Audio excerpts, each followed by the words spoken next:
The Locked On Podcast Network presents the Big 6 in 60.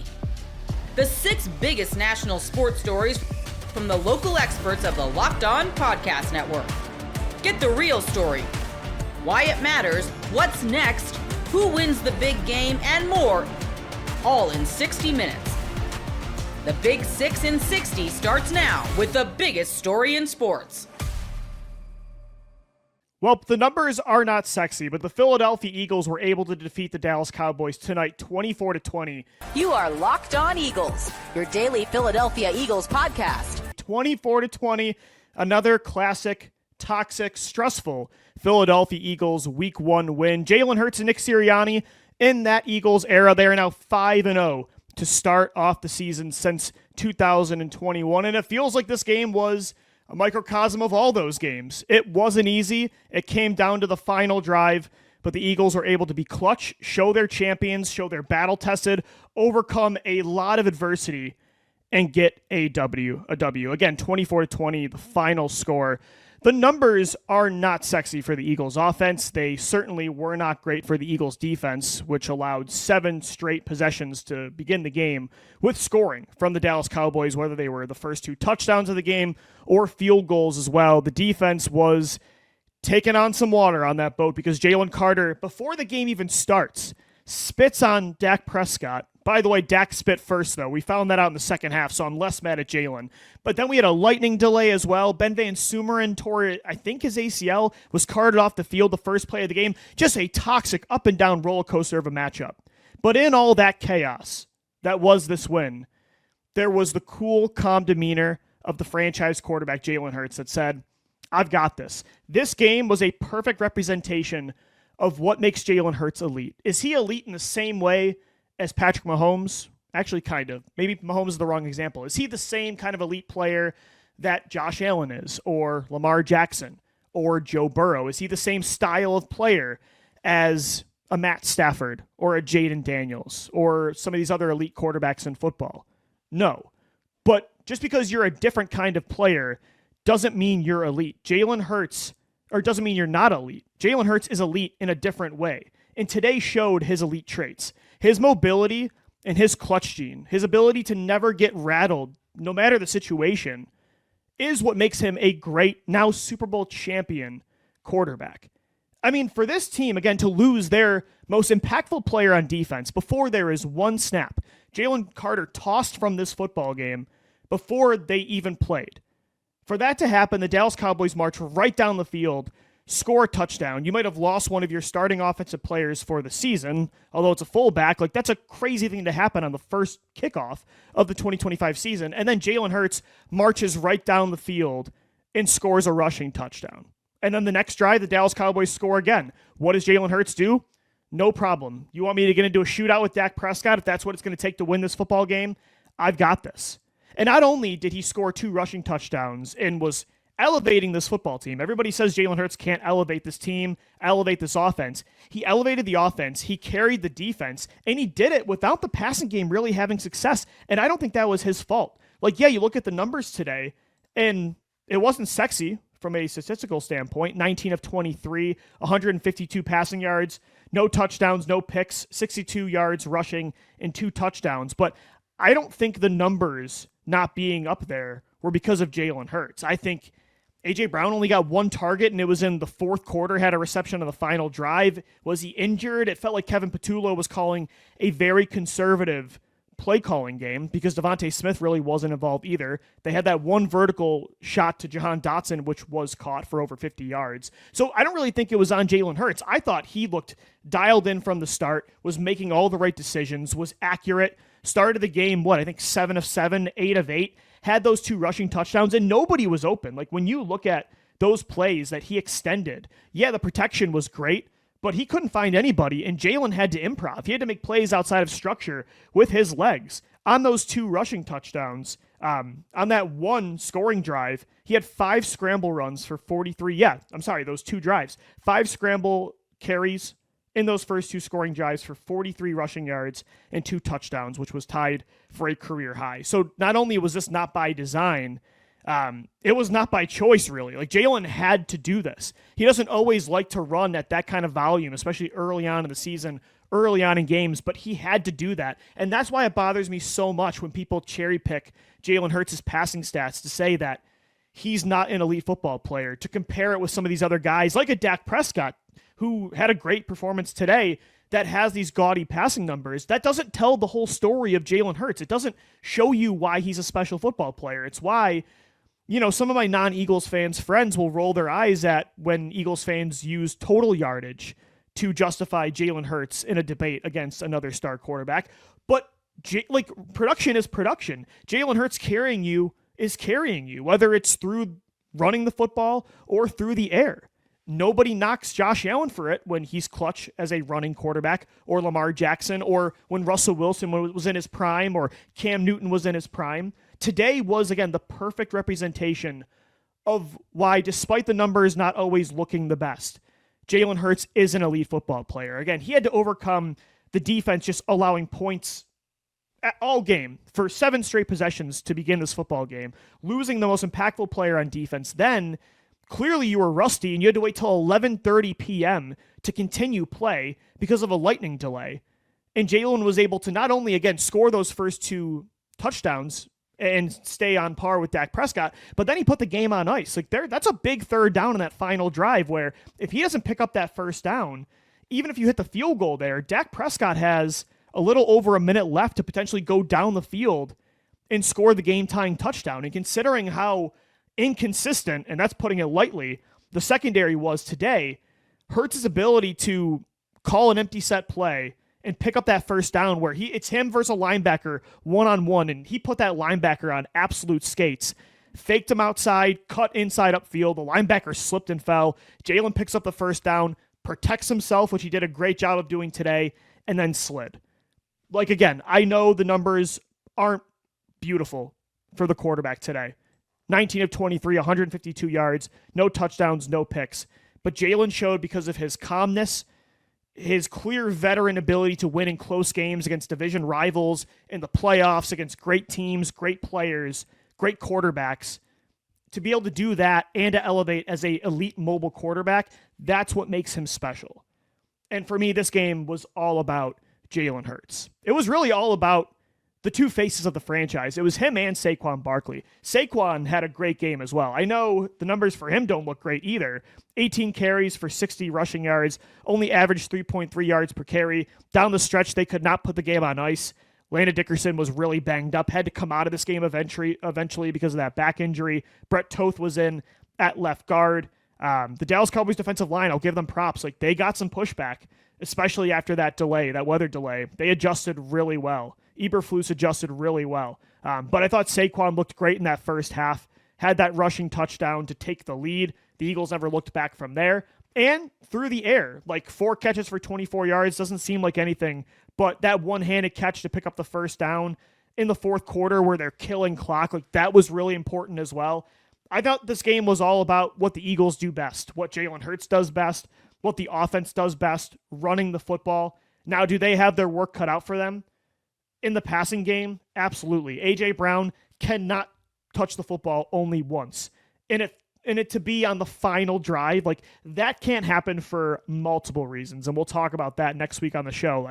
I don't want this guy demanding a trade, but also he's too good of a football player. He's too impactful to your offense, too important to your offense to not even try to force feed him the ball a little bit more. The fact that they didn't even have any quick passes dialed up for A.J. Brown today was not good enough. You have to do that. You have to get Devontae Smith involved more than what he had. I mean, Devontae only had 3 catches for 16 yards. A.J. Brown had just the 1 catch for 8 yards. 2 of the best receivers in the world should not be in a football game for 4 quarters and only have 4 catches for 24 yards total. That's not good enough. I thought Kevin Patullo was a little bit too conservative in this football game, especially in the second half. Felt like they were just trying to kill clock instead of go for the dagger, if you will, and win by 2 possessions. But overall, a win is a win. Week 1 is always wonky. When you consider the obstacles they had to overcome today, the lightning delay, Jalen Carter getting kicked out, an early injury, Dak Prescott having a really good performance, Dallas kind of elevating their play considering the circumstances, I'll take the win, especially considering you got the Chiefs coming up next in Arrowhead. You got the Rams. September is a really tough month for the Eagles, so I don't always want to say a win is a win, but for today, a win is a win, and I'm really encouraged because the win was about your quarterback, and that makes you feel good 100% of the time. 24-20 was the final score. The Philadelphia Eagles start 1-0 on the 2025 season. Most people can't name all their financial accounts or even what they're worth, whether it's a 401k or properties or investments. And when you don't have the full picture, you can end up leaving money on the table. That's why there is Monarch Money. It's an all-in-one personal finance tool that brings your entire financial life together in one clean, easy-to-use interface on your laptop or your phone. Monarch does the heavy lifting for you. You can link all your accounts in minutes, see clear data visuals, get smart categorization of your spending, and finally feel in control of your money without ever touching a spreadsheet. I linked all my accounts to Monarch and immediately spotted a few subscriptions I wasn't even using. Canceling those all can save you money every month. Don't let financial opportunities slip through the cracks. Use code LOCKEDONNFL at monarchmoney.com in your browser for half off your first year. That's 50% off your first year at monarchmoney.com with code LOCKEDONNFL. The Dallas Cowboys lose an absolute heartbreaker in week 1. You are Locked On Cowboys, your daily Dallas Cowboys podcast. We are breaking down the Cowboys 24-20 loss to the Philadelphia Eagles in week 1. Cowboys had a chance to win this game. They had the ball with under 2 minutes left, down by 4 at about midfield, but a couple drops by CeeDee Lamb ultimately sealed their fate. Landon, this one, nobody expected the Cowboys to win this one, but man, they had a great chance to steal this one late. Yeah, I mean, I think the first thing we need to do is remind ourselves the level of difficulty that we're talking about. I mean, these are the Super Bowl champs. It's the banner hanging game. We're playing in Philadelphia. We've got a brand new head coach who's never been a head coach, wasn't a play caller last year, wasn't the play caller last year. And I think that a lot of us expected that there was a chance that disaster could have happened. We certainly painted a picture where something like this, maybe combined with the win, was within the realm of possibilities. To see and we'll talk it, we'll obviously break it all down, but I think just to take a step back for a second and talk about what the overall vibe is of the team versus before and after the game. As disappointing as it was to lose the game in the manner we did, CeeDee Lamb dropping the ball, which is something I don't feel like another way we're going to lose the game in another part of the season. I'm still so incredibly encouraged by a lot of the little things that I saw that I just didn't have any answers for, and to see them kind of perform and come out early and perform against a Philadelphia team like that. That all was extremely encouraging, and it starts especially with Brian Schottenheimer. I understand. I have very mixed emotions coming out of that game, because you're right.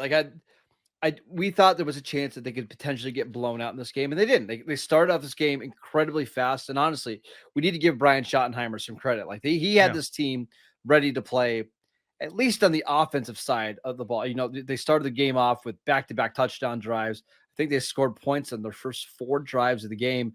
The offense, considering that they didn't do anything in the preseason, looked really good. At the same time, this was a game where Philadelphia had a lot of penalties. They didn't throw the ball particularly well.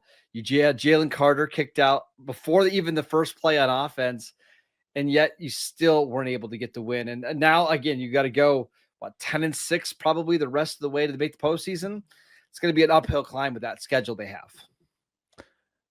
Sure, but I mean, last week we also traded Micah Parsons away, so I think I know. In the scale of where we are, I think it's. I think that there was some positivity we saw today, and look, I think if anything, I feel like if you can do that and play that close with the Eagles, I think that puts you in the realm of kind of winning some of these games that maybe you didn't think you had any chance in before. So there certainly is opportunity to steal some of these games. And obviously this is just week 1. So yeah, we'll see how this develops, but it was a tough way to lose that game for sure. Yeah. Let's talk about the good thing here. Dak Prescott, the numbers aren't going to show it. 21 of 34 for 188 yards, averaging 5.5 yards per attempt, no touchdowns, no interceptions. but he played lights out in this game. There were a couple moments later in the fourth quarter where maybe he was forcing a couple passes, but I thought for the most part, like Dak played at a really high level. And this certainly didn't look like a quarterback who missed a good chunk of last season.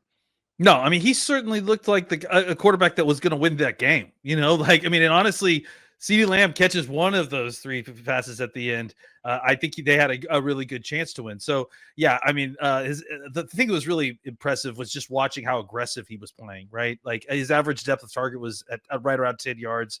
And just really, just watching him attack the seam, aggressively attack those Eagles corners. Like they really showed, and that's what I loved about just the tone. And they kind of came out, they weren't afraid. They went straight at the Eagles defense and kind of had them on their heels for a good portion of the first half and into the second half.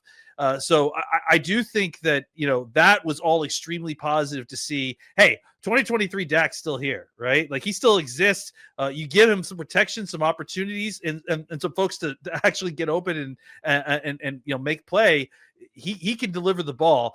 Now, CeeDee Lamb and some of these other folks got to make sure that they finish the play. And then we'll see how that let's talk about that. CeeDee Lamb, 13 targets, 7 catches for 110 yards. He drew, I think, 2 penalties, 1 pass interference in the end zone, which set up a Javonte Williams touchdown run.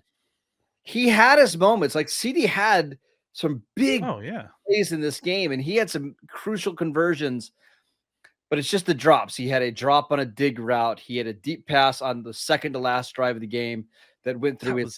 And then the play of the game, I'm not going to criticize him in that one because he kind of had his arm pulled back a little bit. He could have made that catch. It would have been a wild catch. But the overall point is, for as great as CeeDee Lamb is, he let them down in this one.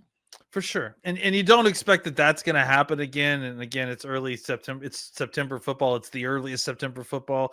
But obviously, extremely disappointing considering how well he played throughout the rest of the game and how well the offense was seemingly played. I think that was the thing that was kind of crazy to me is that, this is a team that we've kind of come to just expect pre-snap penalties and like a lot of, mental mistakes. And especially in September in week 1, I would have expected a lot more of that. And there wasn't a ton of that. So outside of CD's kind of concentration drops, I do feel like the team was very crisp, which is why it was even more shocking that a guy like CeeDee Lamb, who's probably the best player on your team, was put into position multiple times to extend the opportunity to win the game. And he couldn't come up with one of them. And you're right. That last one, I don't blame him for. But the one that went through his hands on the slant, on the deep dig route it bounced off his head, like that was terrible. We should mention that it feels like that the rain delay or the lightning delay really changed this game.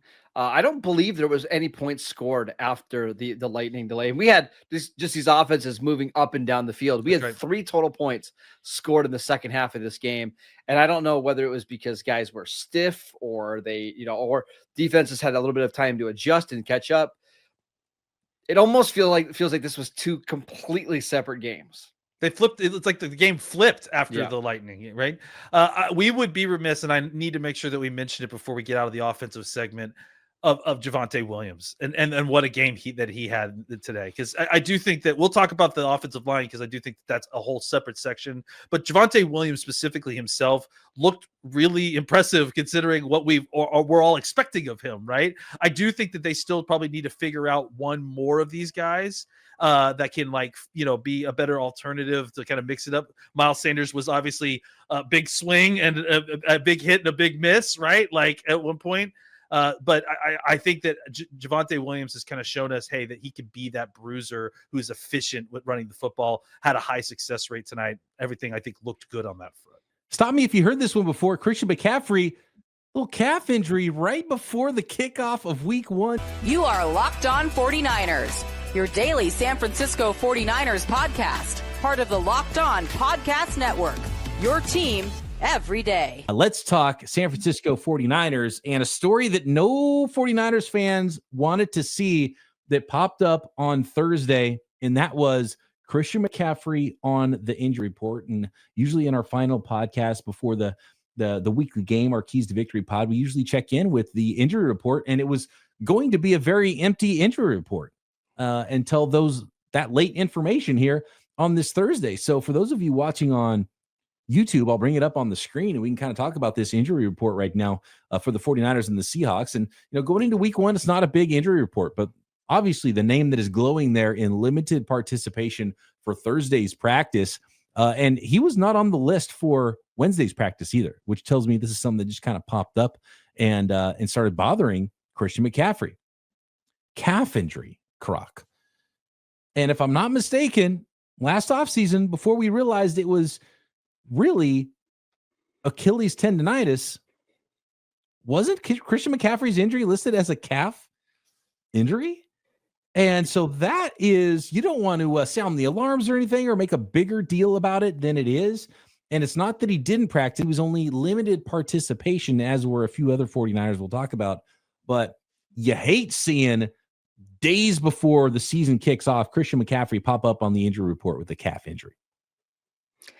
It is worrisome. Anytime I hear about a lingering calf injury, right, especially to this extent, I think back to a few years ago. There's a guy by the name of Kevin Durant on the Golden State Warriors. And he was having some kind of calf injury that he was trying to work through, and he sat out for a couple games, and then he came back. And he's exerting all this energy, and the next thing you know, boom, we see really looked like his calf exploded, but it was him rupturing his Achilles. And I hope that I'm going to knock on wood here. I hope that's not going on with Christian McCaffrey. Obviously, this is something that he attempted to play through last season until they just kind of put him on the shelf. But it's a little worrisome to see that it just continues to pop up because, you guys all know the old saying, where there's smoke, there's fire. And there's definitely smoke with this calf, with whatever he has going on with it. I don't want to overreact, but the fact that this is something that's been going on with his calves, one or two, for over a year now, I can't just shake it off. The big thing for me is, and we didn't see Christian McCaffrey at all during the preseason, and we know he works hard and works out hard, and there were good reports on him during camp, and then some other reports that said he looked like, maybe he has lost a half a step or whatever. You take those with a grain of salt. I didn't get my eyes on Christian McCaffrey at all since he last played for the 49ers. So I don't know what he looked like during camp, but you hope that it wasn't a situation where, okay, things got real. We're ramping up for week one. Christian McCaffrey didn't do a lot in the team sessions throughout camp and at all through the preseason games. And then during the ramp up period, he finds out, it's still there and I can't ramp up to where I need to be to start the season. That's what you hope it really isn't. And you hope it's just nothing. And limited is better than no practice. And so we'll get more information, no doubt. He was supposed to speak to reporters on Thursday and didn't because of this injury. So that it's not nothing. It's not a big deal yet, Croc. But Christian McCaffrey was going to be one of the keys to victory for the 49ers and still is one of the keys to victories for the 49ers here when we get into how the Niners are going to beat the Seattle Seahawks in week one. So that is absolutely not something that 49ers fans wanted to see. Juwan Jennings still listed as limited participant coming back from his calf injury and a brand new contract. I want to talk a little bit more about that contract. Yetur Gross-Matos back on the practice field. He did not practice Wednesday, was back on the field in a limited participation on Thursday. Trent Williams, full participant in practice. He didn't participate in practice Wednesday. That was not injury related. That was just the veteran Wednesday rest day for Trent Williams, getting him ready for the season. Big, important part of this.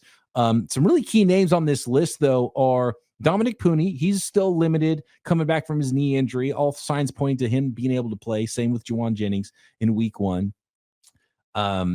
Jordan Watkins didn't participate Wednesday, but he was back in a limited fashion on Thursday as well for the 49ers. And the two rookies, CJ West and Mykel Williams, who we didn't really get to see a lot of in the preseason, they were full participants at practice, which is a good sign. Look like they're ready to go.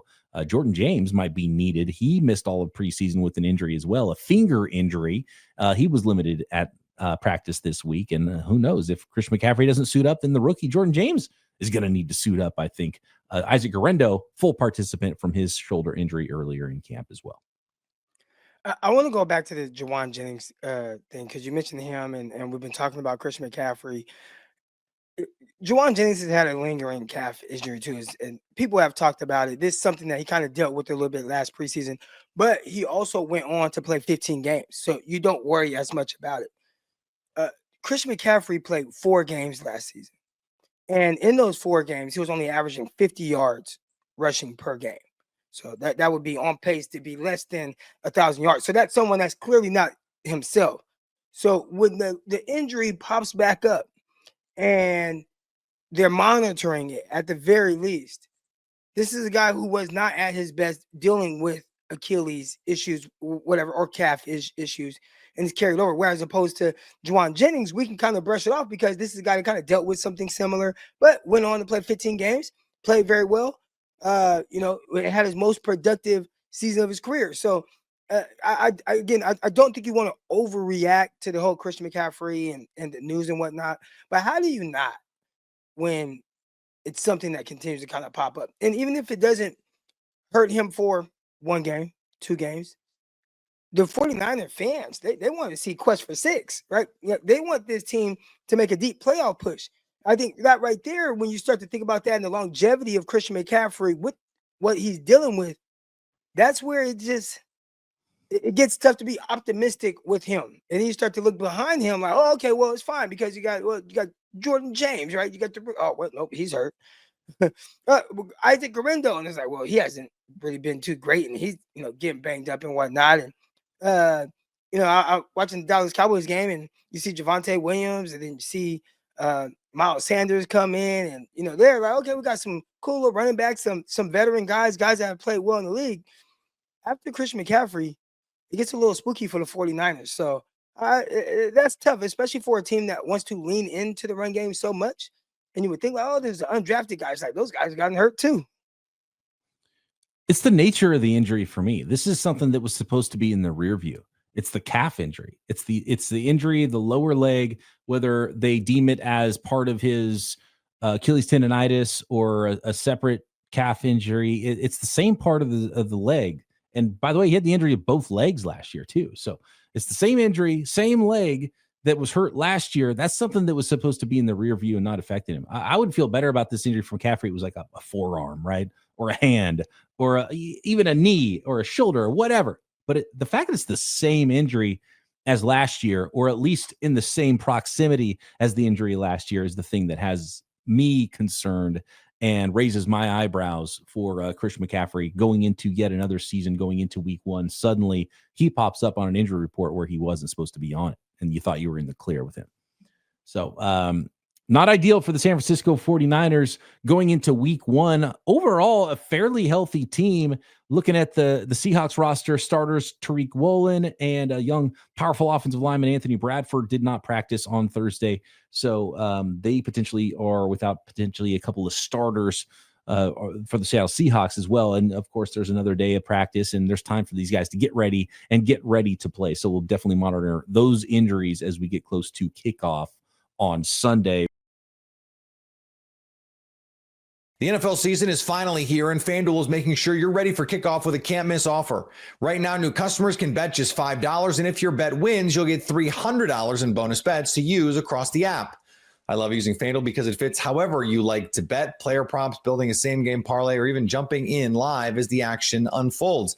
I got a lot of bets in week 1. I'll tell you that. A lot of lines that I like. It's quick, easy, and the best way to add a little more energy to Sundays. So, are you ready to play?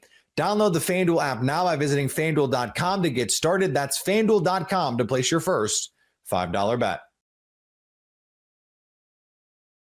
Hawkeyes, Cyclones, it's Cy-Hawk week, and we're going to cross it over. You are Locked On Hawkeyes, your daily podcast on the Iowa Hawkeyes. As Iowa State looks to end the losing streak in Jack Trice Stadium, Iowa, on the other hand, looks to avenge last year's loss 2019 in Kinnick Stadium, where the Cyclones have now won 2 in a row. It's been a funky series. It's been a rivalry game that is exactly like you anticipate. It has been, you never know what's going to happen. There's been major upsets that have been pulled in this game.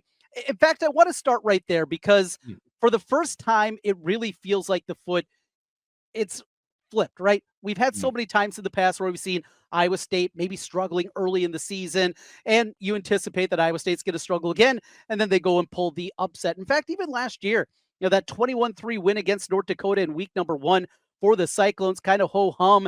Iowa cruised in the second half against Illinois State, and of course we knew what happened in that one. Does it feel a little bit odd to you, Nick, just how it feels a little bit inversed in this rivalry matchup from what we're used to?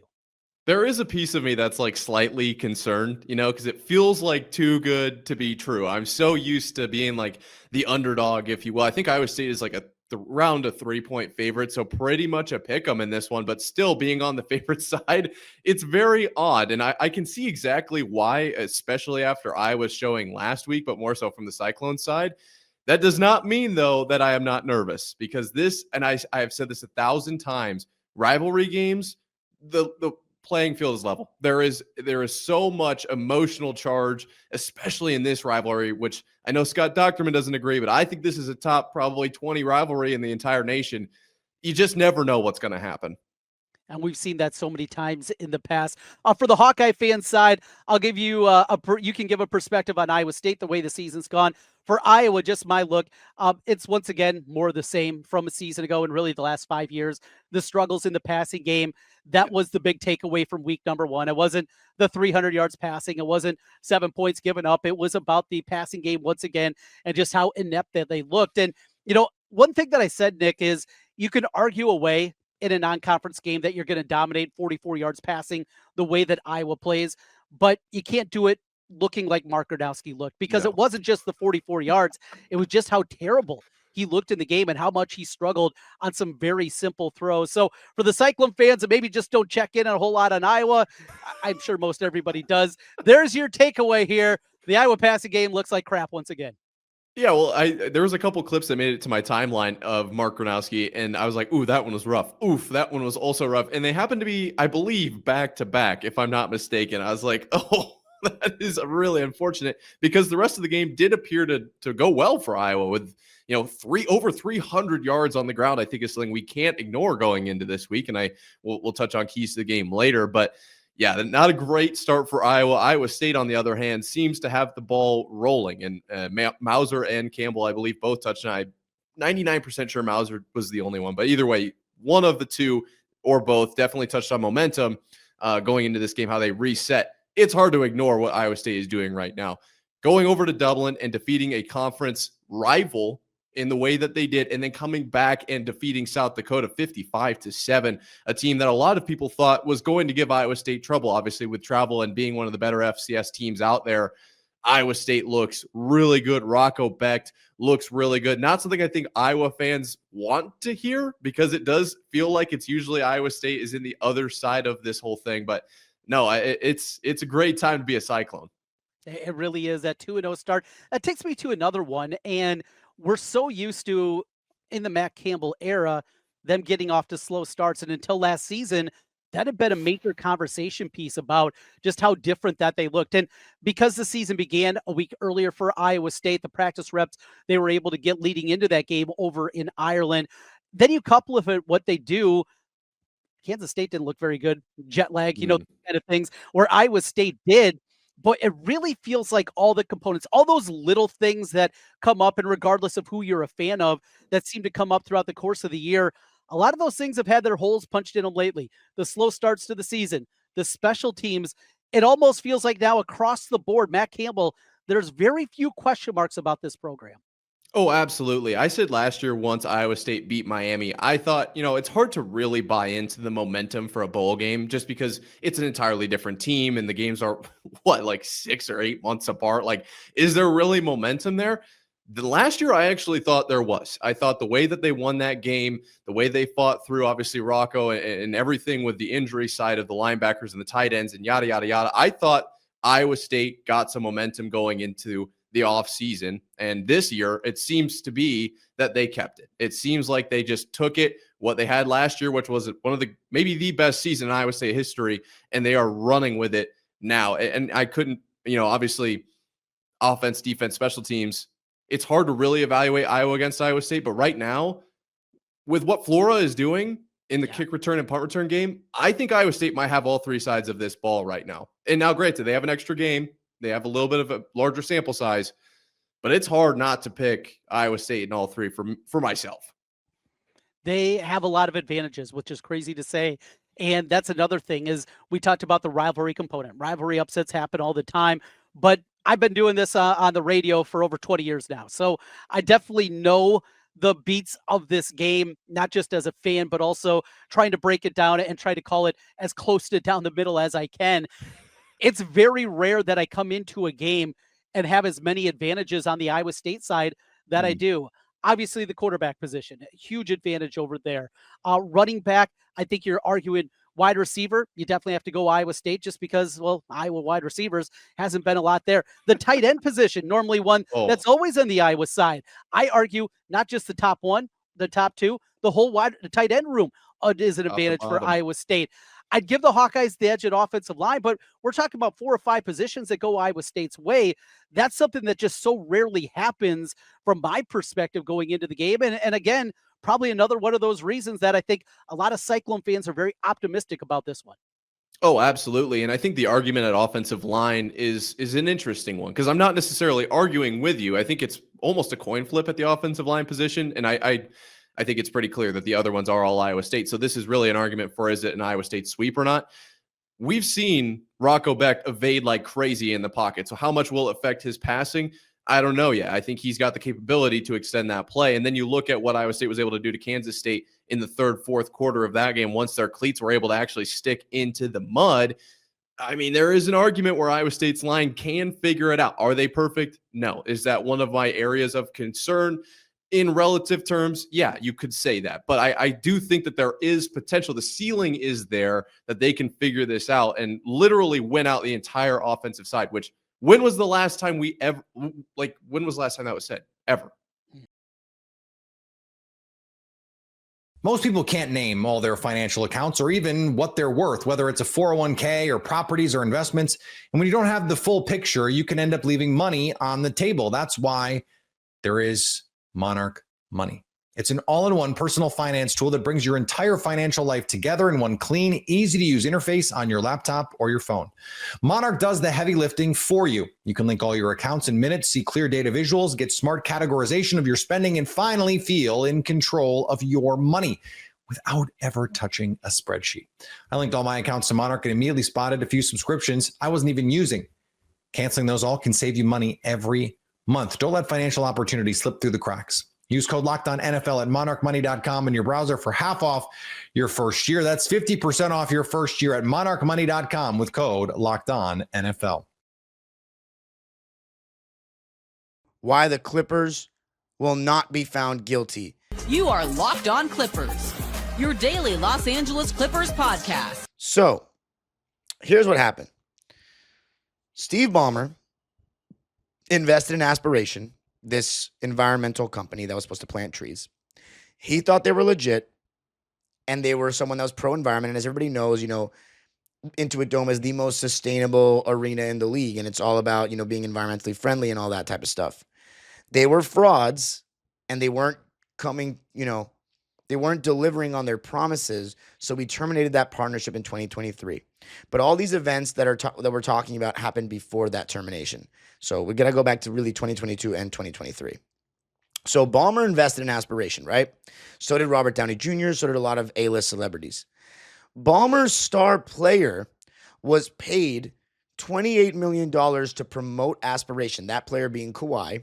So they sponsored Kawhi. However, the fishy part is that Kawhi didn't do anything to promote them.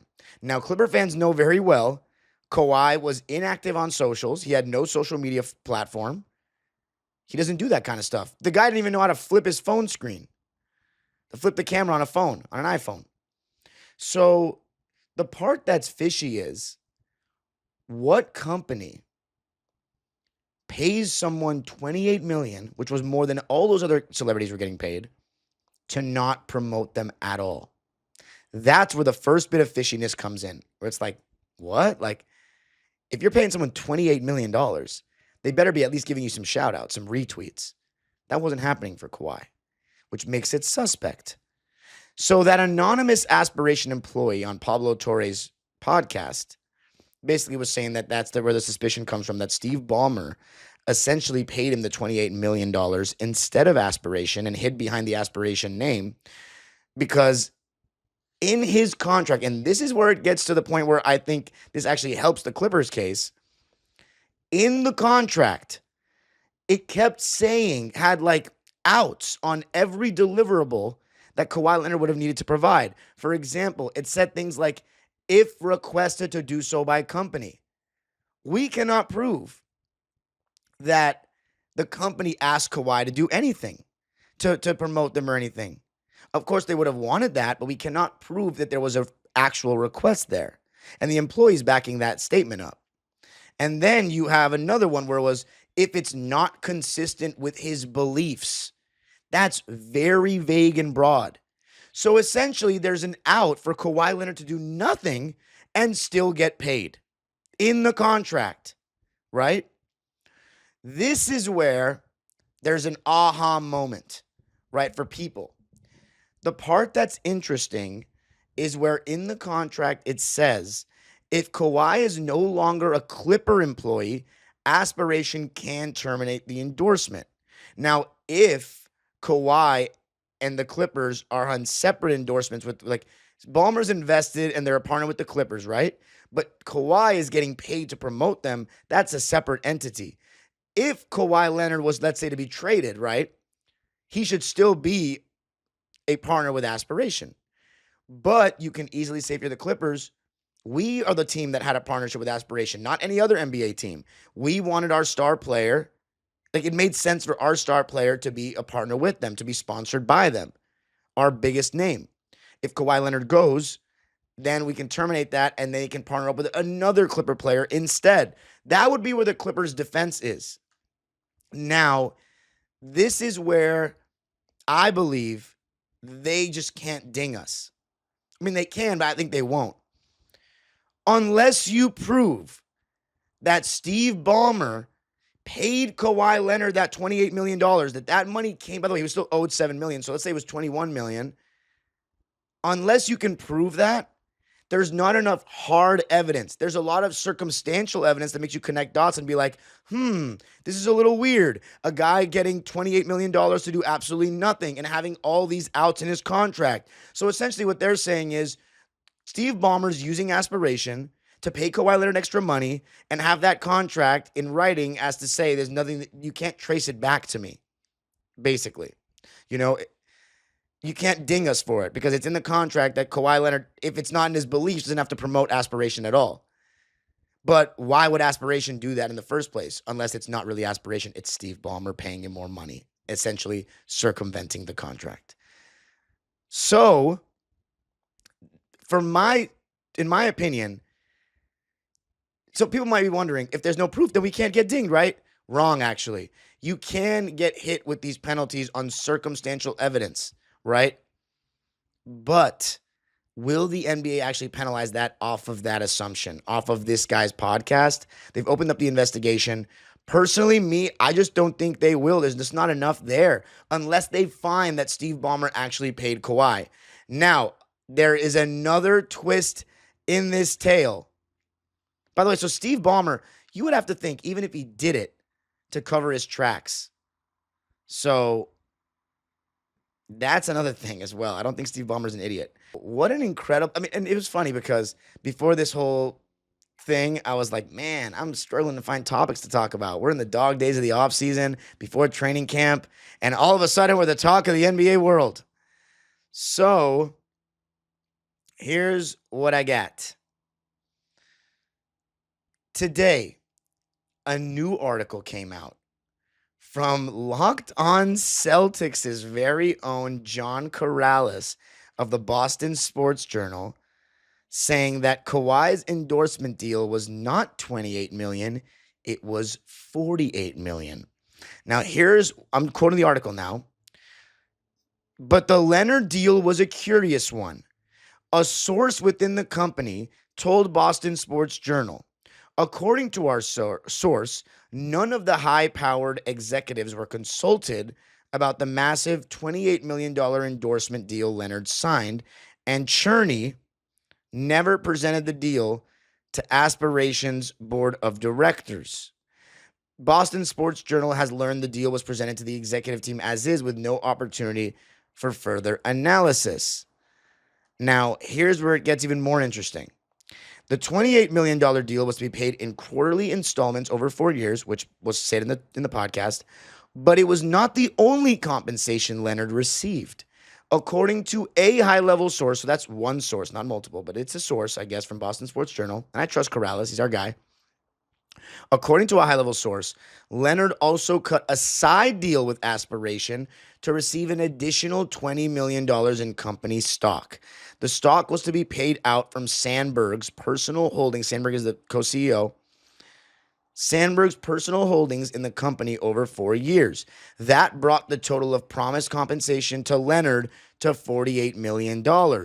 Around the same time as the Leonard deal, Aspiration was going through its rounds of fundraising. They had raised approximately $600 million, including the previously mentioned $250 million from Oak Tree Capital Management. That number also included a $50 million investment from Steve Ballmer. And so that's where it gets fishy, right? $50 million from Steve Ballmer, Kawhi's getting $48 million. It's almost an exact match, which makes people think that that's more evidence that money that Steve Ballmer invested went right into Kawhi Leonard's pocket. It is a little fishy, I can't lie. So the truth is, I don't know.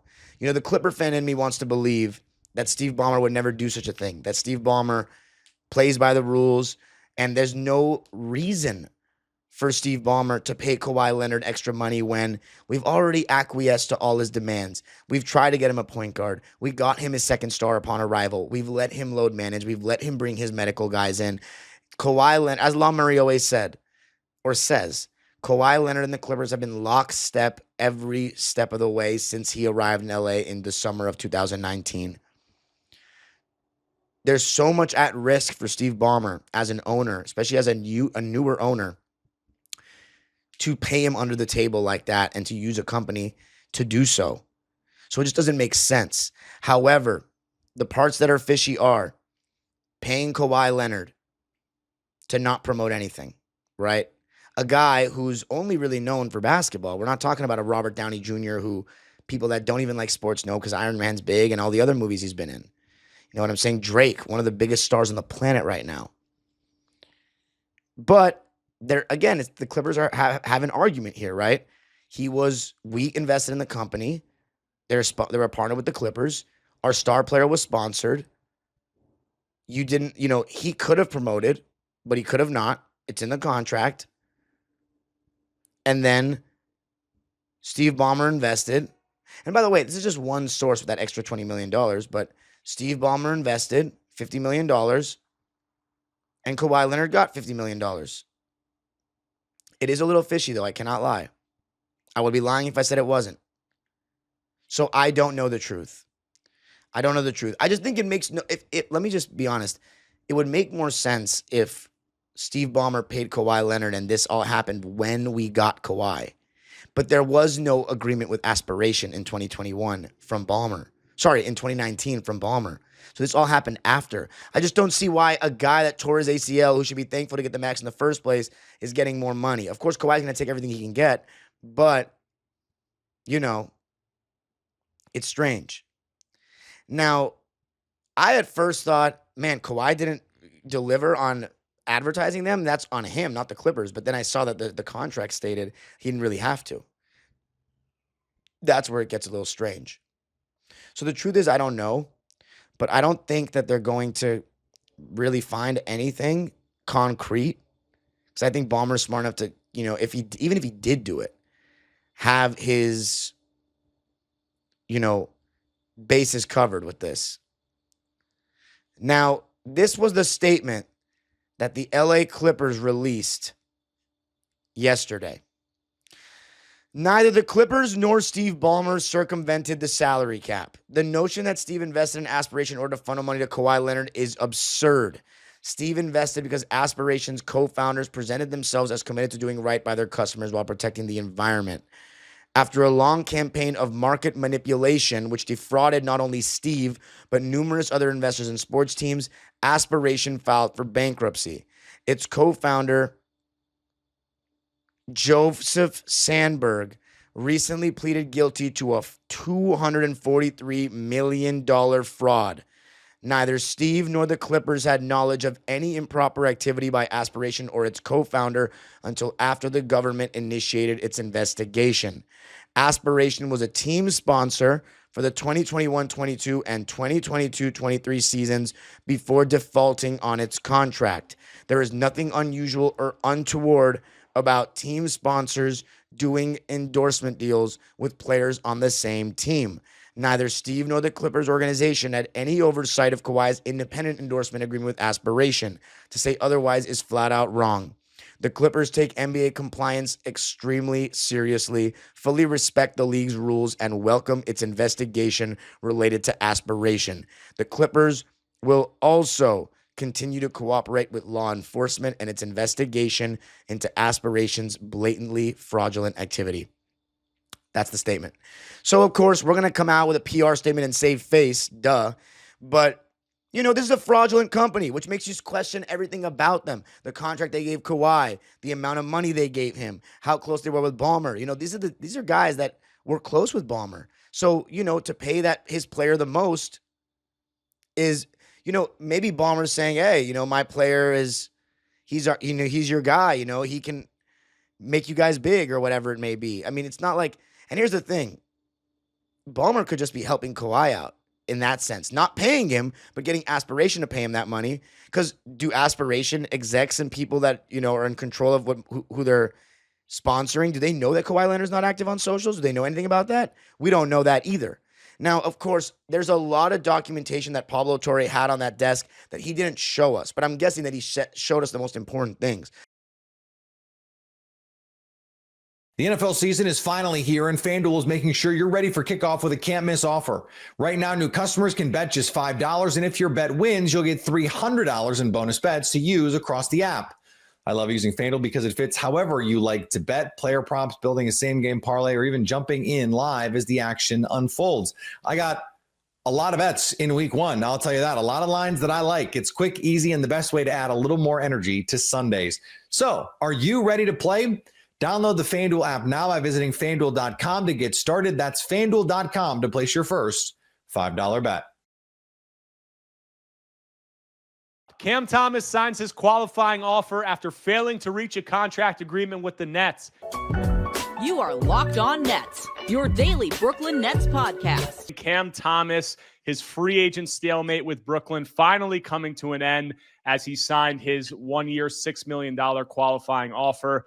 According to Shams Charania, and setting the stage for what went down here, we've heard obviously about the negotiations and there being a big gap between the two sides. But Shams reported on the heels of this that Brooklyn's offer to Thomas included a 2-year, $30 million deal with a team option in the second year, and also a 1-year, $9.5 million deal with incentives up to $11 million, but he would have to waive his no trade clause. And with him accepting this 1-year, $6 million qualifying offer, he will be an unrestricted free agent next summer. He also has a no trade clause during this season. So in the lead up to this, you know, following this and now him finally doing it and taking the qualifying offer, just what was your initial reaction to the news?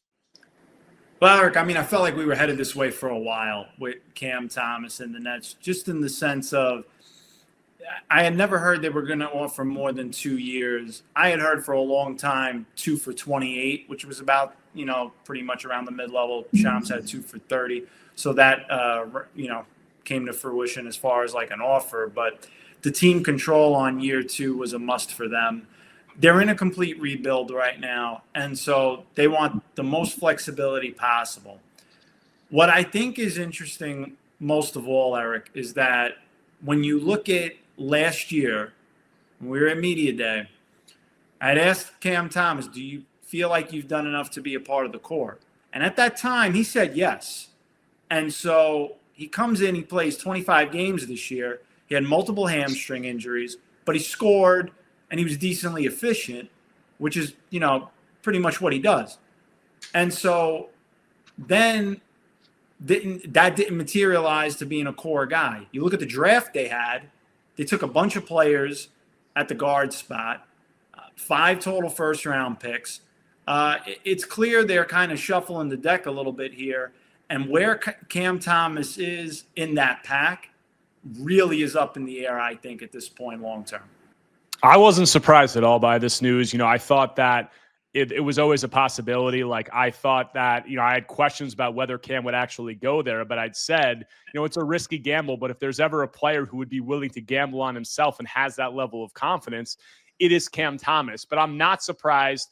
To me, this is an admission that the Nets don't value him as a core piece moving forward, and they don't view him, as a starting caliber player in the rotation. And the reporting had been, at least from what I'd heard, leading up to this free agency and into it, was that his camp came into negotiations with, allusions and comparisons to guys like Jalen Green, like Jordan Poole, Emmanuel Quickly, those young guards who had gotten paid $30 million, in annual salary. And with the Nets being the only team that has cap space this offseason, that just really didn't come to fruition. And I've said that, there's been this discourse that the Nets aren't going to bet against themselves. And even though they're not offering him a ton, they don't have to, they could still value him. But I had pushed back and said that if they're actually risking him taking the qualifying offer and they're squeezing him down to the point where that is a legitimate possibility, to me, that is an admission that they do not value him as a core piece moving forward. Because the qualifying offer is a bad outcome for both sides, in the sense that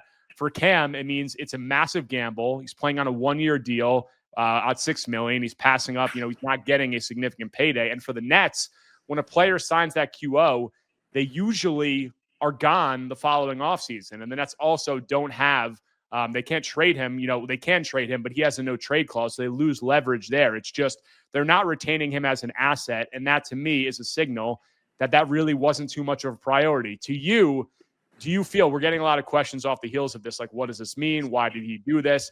Do you feel that this is a signal that this is the end of Cam Thomas's time with the Nets? Because that has been my read, if he takes the qualifying offer, that he is going to be gone. I think when you look at it, if the Nets viewed him, like you said, as a long-term guy, you would have did a multi-year deal, whether it was like a 3-year deal, 4-year deal, something like that.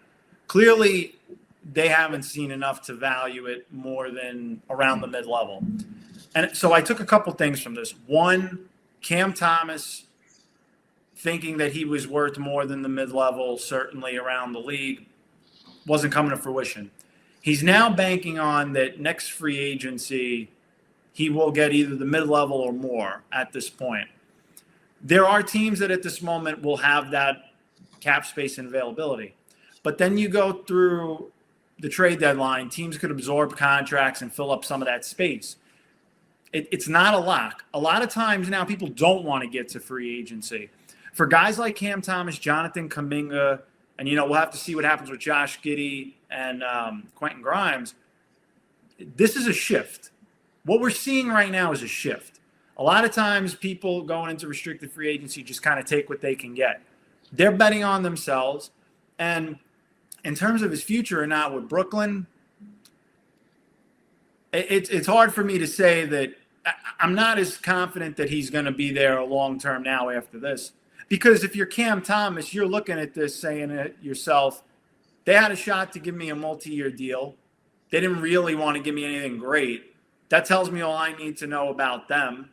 And if you're Cam Thomas now going into this year, I think the most minutes he's played the past 2 years is about 30, 31 minutes. I'd be shocked if he's getting more than that. If anything, they're going to try to curtail that to either give them the best advantage to keep him long term on a reasonable number.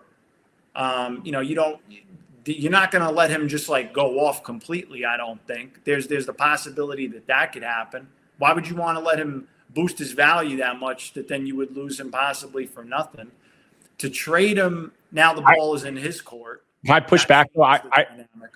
I think that's a double-edged sword, though, because it's going to be interesting. We'll talk about this in the next segment about what does this mean for Cam's role this coming season, because you just said, why would you let him go off to a point where he's boosting his value and it'll be more difficult for you to retain him. I'd also say, though, if he does go off and he does play really well, maybe they get something for him in a trade, even though he has the no trade clause. They could find a deal maybe with the team where, because perceivably he's going to want to leave, I would think, after this. I don't even think, like you're saying, why would they let him boost the value to the point where they want to retain him? I just don't think that the Nets are in on Cam Thomas. I don't think that he's their guy, based off of let's just look at the actions. How long have we been going through this with Cam Thomas? It was understandable at the beginning of his tenure with the Nets when they didn't play him because they were looking for more complementary 3-and-D pieces around KD and Kyrie.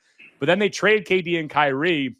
He still didn't play during the second half of that season when they desperately needed scoring, with Mikal Bridges and Dinwiddie and DFS and Cam Johnson, those guys. He was still glued to the bench. They only really played him when they absolutely had to. And then, up to this point now, they have a chance to lock him down, and they didn't do it. I say actions. I've said actions speak louder than words always with NBA teams and front offices and players. And I'd say in this case, I think we have actions and words that both signal that the Nets just aren't a Cam Thomas team. I mean, the actions being they didn't offer him, a significant contract, and they let him take the QO. Also, they just made a draft where they made 5 first-round picks, all of which were, high feel, pass first guys. Sean Marks gave us a quote. You were there for that press conference after the draft saying, we want to play 0.5-second basketball. The ball doesn't stick. All guys who are bigger, multi-positional defenders can make it tough on defense. None of that. As soon as I heard that quote, I was like, I think Cam Thomas is gone because none of it matched the way that Cam Thomas plays or the way that it seems like the Nets want to build. And now they're at a point where I just think that, this signals the beginning of the end, whether he leaves in free agency or whether they get, whether they get something in a trade for him.